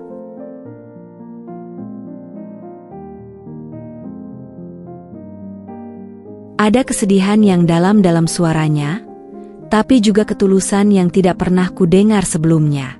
Dandi yang dulu begitu percaya diri dan arogan, sekarang menjadi manusia yang hancur namun lebih nyata. Aku memberinya amplop berisi uang yang sebenarnya sudah kusiapkan sejak melihat kondisinya kemarin. Ini bukan sedekah, kataku cepat ketika melihat raut wajahnya. Ini pinjaman. Untuk modal usaha kecil-kecilan seperti yang kamu rencanakan. Dandi menatap amplop itu lama sekali, seperti sedang berperang dengan dirinya sendiri antara harga diri dan kebutuhan. Akhirnya, dengan tangan gemetar, dia menerimanya. Aku akan mengembalikannya. Dengan bunga. Tidak perlu bunga. Cukup buktikan bahwa kamu bisa menjadi versi terbaik dari dirimu sekarang. Ketika kami berpisah, dia berhenti sejenak. Asti, terima kasih untuk semuanya. Dan aku benar-benar minta maaf. Matahari pagi sekarang sudah tinggi, menerangi jalanan dingin dengan cahaya keemasan. Aku menyaksikan Dandi berjalan perlahan menjauh, tubuhnya yang dulu tegap sekarang sedikit membungkuk, tapi langkahnya lebih mantap dari terakhir kali kami bertemu. Di tengah perjalanan pulang, teleponku berdering. Nomor yang tidak kukenal. Halo, Asti, ini Reza. Dari galeri di Ubud. Suaranya yang dalam langsung membuat jantungku berdetak lebih cepat. Aku ada ide untuk kolaborasi seni dan kuliner yang lebih serius. Apa kamu punya waktu bertemu minggu depan? Sambil menenteng belanjaan, aku tersenyum lebar. Hidup ini memang penuh kejutan. Di satu sisi, aku menyaksikan kejatuhan seseorang yang pernah sangat dekat denganku. Di sisi lain, pintu-pintu baru mulai terbuka dengan kemungkinan-kemungkinan yang menggairahkan. Dan untuk pertama kalinya dalam waktu yang sangat lama, aku benar-benar percaya bahwa apapun yang terjadi, semuanya akan baik-baik saja. Karena aku sudah belajar untuk berdiri tegak dengan kakiku sendiri, tanpa perlu bersandar pada siapapun. Minggu-minggu berikutnya mengalir seperti sungai yang menemukan jalannya ke laut, penuh dengan dinamika, namun terasa benar arahnya. Bisnis cateringku semakin berkembang setelah kolaborasi pertamaku dengan Reza sukses besar.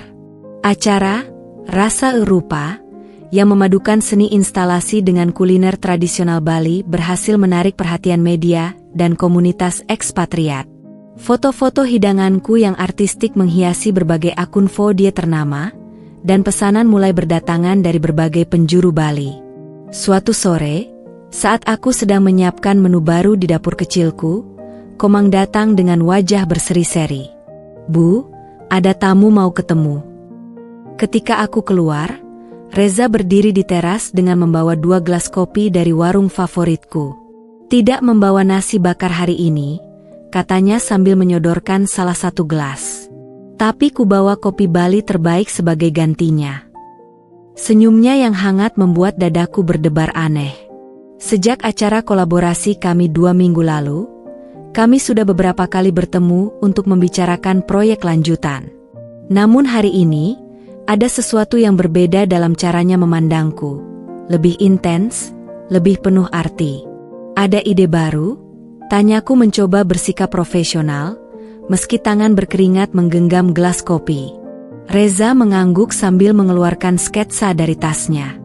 "Aku punya konsep untuk pop-up restoran di galeri. 6 malam saja, dengan menu khusus yang terinspirasi dari karya seni tertentu." Matanya berbinar ketika menjelaskan visinya. "Bayangkan, tamu akan menyantap hidangan sambil dikelilingi karya seni yang menjadi inspirasinya. Seperti memasuki dunia baru." Kami menghabiskan sore itu dengan berdiskusi penuh semangat, saling melengkapi ide satu sama lain. Aku terkejut betapa mudahnya berkomunikasi dengannya, tidak seperti dengan Dandi dulu yang selalu meremehkan pendapatku. Reza mendengarkan dengan serius setiap saranku, bahkan terkesan dengan pengetahuanku tentang rempah-rempah lokal. Kamu berbeda dengan orang Jakarta kebanyakan, katanya tiba-tiba, matanya menatapku dalam-dalam. Aku mengerutkan kening. Bagaimana maksudmu? Kebanyakan datang ke Bali untuk melarikan diri. Tapi kamu datang untuk menemukan sesuatu. Suaranya lembut namun penuh makna. Percakapan kami terhenti ketika seorang pengendara motor berhenti di depan rumah. Aku terkejut melihat Dandi turun dengan membawa beberapa dokumen. Dia terlihat jauh lebih baik dari pertemuan terakhir kami. Baju lebih rapi, rambut tertata, dan yang paling mencolok, senyum percaya diri yang mulai kembali. Maaf mengganggu, Asti, katanya sebelum menyadari kehadiran Reza. Ada sepersekian detik ekspresi terkejut di wajahnya, tapi cepat diganti dengan sikap profesional. Aku hanya ingin menunjukkan ini, rencana bisnis warung makan kecilku. Kamu bilang mau melihatnya ketika sudah siap. Reza segera berdiri. Aku harus pergi. Kita lanjutkan diskusi ini lain waktu. Tidak perlu, kataku cepat. Dandi, ini Reza, teman kerjaku. Reza, ini Dandi. Aku berhenti sebentar, mencari kata yang tepat. Rekan lama, Dandi menyelamatkanku sambil menjabat tangan Reza. Ketika mereka berjabat tangan, ada sesuatu dalam tatapan mereka, semacam pengakuan diam-diam antara masa lalu dan masa kini. Reza segera berpamitan, berjanji akan menelepon untuk detail proyek. Dandi mengamati kepergian Reza sebelum duduk di hadapanku. Dia baik, katanya tiba-tiba. Aku tersipu. Kami hanya teman kerja. Dandi tersenyum, senyum yang sekarang lebih bijaksana, lebih dewasa. Aku tahu ekspresi itu, Asti. Dulu aku juga melihatnya di matamu ketika pertama kali kita bertemu. Aku tidak menjawab, sibuk memeriksa dokumen bisnisnya yang ternyata sangat profesional. Kamu serius dengan ini? Lebih dari apapun dalam hidupku sekarang, jawabnya tegas. Aku mulai dari bawah, seperti dulu pertama kali merantau ke Jakarta. Dia menatapku dengan mata jernih. Dan aku ingin kamu tahu, pinjamanmu akan kukembalikan tepat waktu. Ini janji. Ketika Dandi pergi, aku berdiri lama di teras, memandangi langit Bali yang mulai berubah warna menjadi jingga keemasan. Dua pria dengan peran berbeda dalam hidupku, satu mewakili masa lalu yang penuh pelajaran, satu lagi mungkin menjadi awal babak baru. Malam itu, teleponku berdering. Reza, aku punya 2 tiket pameran seni kontemporer di Ubud besok, katanya tanpa pendahuluan. Kalau kamu tidak sibuk, mungkin kita bisa pergi bersama, mencari inspirasi untuk proyek kita. Suaranya terdengar tidak biasa, gugup, tidak seperti biasanya yang selalu percaya diri. Aku tersenyum sendiri di kegelapan kamar. Aku tidak sibuk, jawabku, mencoba menahan getar di suaraku. Bagus, katanya lega. Oh dan Asti, ini bukan urusan kerja. Aku ingin mengenalmu lebih baik, bukan sebagai mitra kerja, tapi sebagai Reza.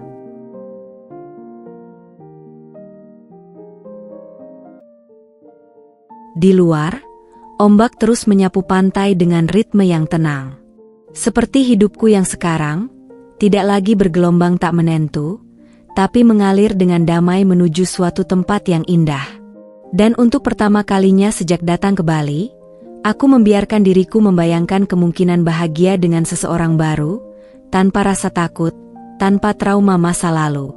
2 tahun telah berlalu sejak pertama kali aku menginjakan kaki di Bali dengan hati yang hancur dan masa depan yang tak pasti. Kini, aku berdiri di tepi pantai Bingin yang sama, menyaksikan matahari terbit yang memancarkan warna emas ke permukaan laut. Namun segalanya telah berubah. Aku bukan lagi wanita yang lari dari masa lalu, melainkan seseorang yang dengan bangga memandang ke depan. Restoran kecilku, Rasa Eropa, telah menjadi destinasi kuliner terkenal di Bali. Konsep unik yang menggabungkan seni kontemporer dengan masakan tradisional yang diinovasi, menarik perhatian media internasional. Reza, yang kini tak lagi sekadar mitra bisnis tapi juga bagian terpenting dalam hidupku, berdiri di sampingku sambil memegang erat tanganku. Gugup, tanyanya lembut, mengecup keningku. Aku menggeleng, meski sebenarnya ada kupu-kupu kecil berkelebat di perutku. Hari ini adalah peluncuran buku resep pertamaku yang juga menceritakan perjalananku menemukan diri melalui masakan. Buku yang kubuat dengan sepenuh hati, didedikasikan untuk semua wanita yang pernah patah hati namun bangkit lebih kuat. Di kejauhan, aku melihat sosok familiar berjalan mendekat, Dandi, dengan kemeja batik sederhana dan senyum percaya diri yang kini alami, bukan topeng seperti dulu. Warung makan kecilnya sukses berkembang menjadi 3 cabang di Bali, dan rumor mengatakan dia menjalin hubungan serius dengan seorang guru sekolah dasar di Denpasar. "Selamat, Asti," katanya sambil memelukku hangat. "Aku bangga padamu." Dulu, kalimat seperti ini akan membuatku menangis. Sekarang, aku hanya tersenyum lega, tidak ada lagi dendam, hanya penerimaan bahwa kadang orang harus melalui badai untuk menemukan jalan mereka sendiri. Acara peluncuran bukuku berlangsung meriah di teras restoran. Banyak tamu datang, teman-teman baruku di Bali, beberapa ekspatriat setia yang menjadi pelanggan pertamaku, bahkan Lisa yang sengaja terbang dari Jakarta. Tapi yang paling mengharukan adalah kehadiran ibuku yang duduk di barisan depan dengan mata berkaca-kaca, memegang buku dedikasiku untuknya. Ketika tiba waktuku untuk berpidato, aku berdiri dengan sedikit gemetar. 2 tahun lalu, aku datang ke Bali dengan 1 koper kecil dan hati yang hancur. Suaraku lantang di hadapan tamu-tamu undangan. Tapi seperti bumbu masakan yang harus diulek halus untuk mengeluarkan rasanya, terkadang kita harus hancur terlebih dahulu sebelum menemukan kekuatan sejati kita. Mataku tanpa sengaja bertemu dengan pandangan Reza yang penuh kebanggaan, lalu Dandi yang mengangguk pelan dengan mata basah. Keduanya, dengan cara berbeda, telah membantuku menjadi versi terbaik dari diriku sendiri. Malam itu, ketika pesta sudah usai dan bulan menggantung tinggi di langit Bali, Reza dan aku duduk di pasir yang masih menyimpan sisa kehangatan matahari. "Kamu bahagia?" tanyanya sambil memainkan jari-jarinya yang terjalin dengan milikku. Aku memandang lautan yang tak berujung, mengingat semua air mata, semua tawa, semua pelajaran yang kubawa sampai ke titik ini. "Lebih dari bahagia," jawabku. "Aku utuh." Reza tidak perlu bertanya lebih jauh. Dia mengerti. Seperti halnya aku mengerti bahwa cinta sejati bukan tentang menemukan seseorang untuk melengkapi kita, tapi tentang berbagi kelengkapan diri dengan orang yang tepat. Di suatu tempat di Jakarta, mungkin Ulfa masih sibuk memamerkan tas Hermes terbarunya di media sosial. Di suatu sudut Bali, Dandi mungkin sedang merencanakan pernikahannya dengan wanita baru yang mencintainya tanpa syarat. Dan aku di sini, di pantai yang menjadi saksi transformasiku, dengan pria yang melihat kekuatan dalam kelemahanku, dengan bisnis yang kubangun dari reruntuhan hati, dengan cerita yang akhirnya kutemukan, bukan akhir yang bahagia, tapi awal yang sempurna.